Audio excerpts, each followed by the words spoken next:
Bonjour, c'est Cryptoï, j'espère que vous allez bien et aujourd'hui on va parler de GRT, la crypto de The Grass. Ça fait longtemps que je vous ai pas fait de mise à jour, on va revenir sur l'actualité de GRT, ce qui est en train de se passer avec les différentes mises à jour, vous allez voir qu'il y a plein de choses intéressantes à voir et ensuite on ira dans les projections de prix classiquement. Donc je vais répéter juste rapidement, pour ceux qui viennent d'arriver, ce qu'est GRT. GRT, c'est la crypto de The Graph. The Graph, c'est un protocole qui a pour but de faciliter l'interconnexion et la structuration des données entre les blockchains. Pour faire rapidement, il faut comprendre que c'est un peu le traducteur de toutes les blockchains. Vous voyez une blockchain comme étant quelqu'un qui parle chinois, quelqu'un qui parle français, quelqu'un qui parle anglais, et simplement, GRT, c'est quelqu'un qui parle toutes les langues et qui est capable de parler une langue commune. Donc il va restructurer toutes les langues et il suffit de parler à GRT pour savoir ce qu'est en train de dire la personne qui parle chinois, la personne qui parle anglais, et ainsi de suite. C'est la force de GRT, c'est la simplification et l'indexation des données. C'est le même principe, l'indexation, c'est quoi? C'est comme si vous aviez une carte, tout simplement pour savoir où se trouvent les informations, et surtout, elles se trouvent au même endroit pour toutes les blockchains en passant par GRT.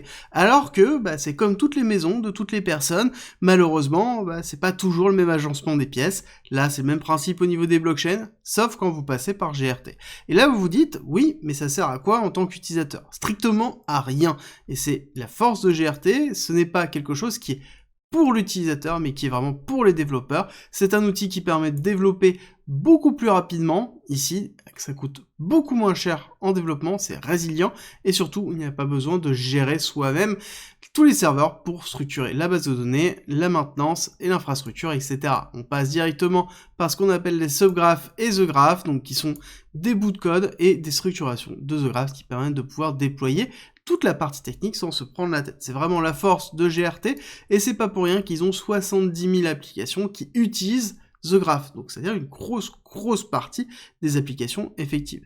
Du coup, le GRT sert à quoi dans tout ça? Tout simplement à payer les frais d'utilisation et tout ce qui est la gestion de la gouvernance et la structuration du protocole en lui-même.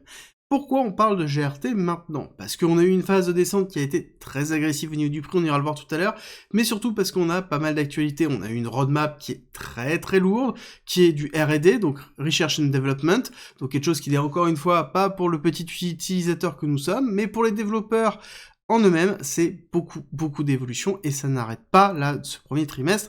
Il y a eu énormément d'évolution et ça continue à faire, dans lequel ils vont aller dans de l'optimisation, dans de la facilité d'utilisation et je pense de la restructuration de données pour potentiellement de l'utilisation autre à travers de la mise en place de données simplifiées, mais ça c'est purement spéculatif. Clairement, GRT, qu'est-ce que c'est? Quand on regarde un peu la market cap, c'est intéressant de voir que nous sommes à 2 milliards de market cap, 2,6 milliards de market cap dilué, donc forcément déjà une grosse market cap pour l'utilisation que ça a. À partir du moment où on comprend que le GRT est utilisé à partir du moment où il y a beaucoup d'applications décentralisées et donc forcément beaucoup de volume, on comprend très vite que le GRT sera tributaire de l'évolution du cours et de l'évolution de l'ensemble des cryptos pour pouvoir évoluer. S'il y a beaucoup de projets qui se construisent parce que les cryptos décollent à la hausse, à ce moment-là, il y aura beaucoup d'utilisateurs qui viendront utiliser ces protocoles et derrière beaucoup d'utilisation pour le GRT et donc une valorisation très forte qui se fera. Pourquoi on parle de GRT maintenant? Parce que techniquement, on a quelque chose qui est très propre. On a une hyper accélération, la mise en place d'une distribution de Wyckoff en BCARST, plutôt classique, arrêt de latence haussière, on retrace, on reteste, et ensuite on s'enfonce dans le sign of weakness pour faire quoi? Faire une accumulation de Wyckoff.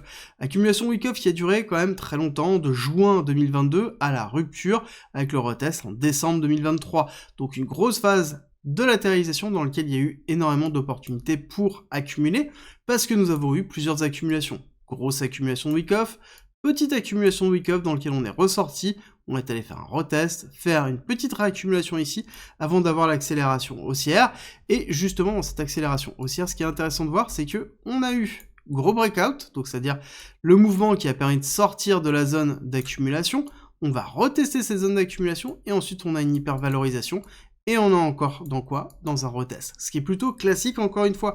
Nous sommes très proches, systématiquement, d'avoir des retracements très forts, ce qui est logique par rapport à GRT, parce que beaucoup de personnes suivent ce protocole, et quand on a fait énormément de profit, quand on a acheté en fait dans cette période d'accumulation et qu'on est allé ici, on a fait un 700%, à un moment donné, il faut savoir prendre des profits, c'est exactement ce qu'on est en train de voir, et est-ce que c'est une zone de retournement? J'ai envie de vous dire non, nous sommes même dans une zone de maintien qui est très fort, parce que nous avons ici toute cette zone de support et on voit que la mèche a été rachetée instantanément.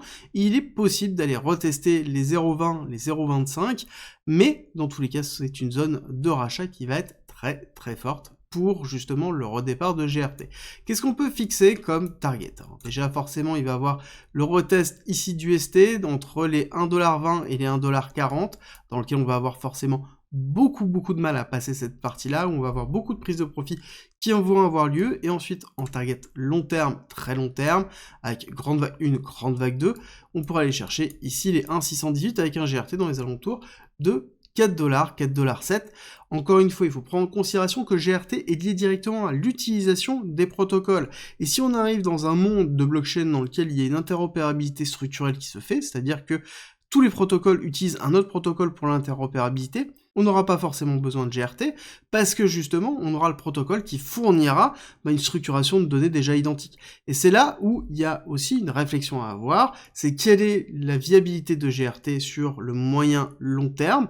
Court terme, clairement, il y en a besoin, et c'est là où il va falloir surveiller les évolutions, d'où l'intérêt de l'explication que je vous ai faite tout à l'heure sur la partie R&D, donc c'est-à-dire le recherche et development, là où GRT va se diriger, dans lequel on pourra avoir une très belle évolution du protocole. Dans les années à venir, il va falloir surveiller tout ça. Et si vous vous posez des questions sur comment profiter de ce bull run, je vous rappelle qu'en description en commentaire, vous avez le replay de la masterclass 1h30 gratuit, dans lequel je vous explique tout, gérer vos achats, gérer vos ventes, quels sont les protocoles qui sont intéressants, quels sont les biais qu'il va falloir surveiller, globalement, tout pour pouvoir réussir. C'est en description et en commentaire si ça vous intéresse, et nous, on se retrouve très vite pour une nouvelle vidéo.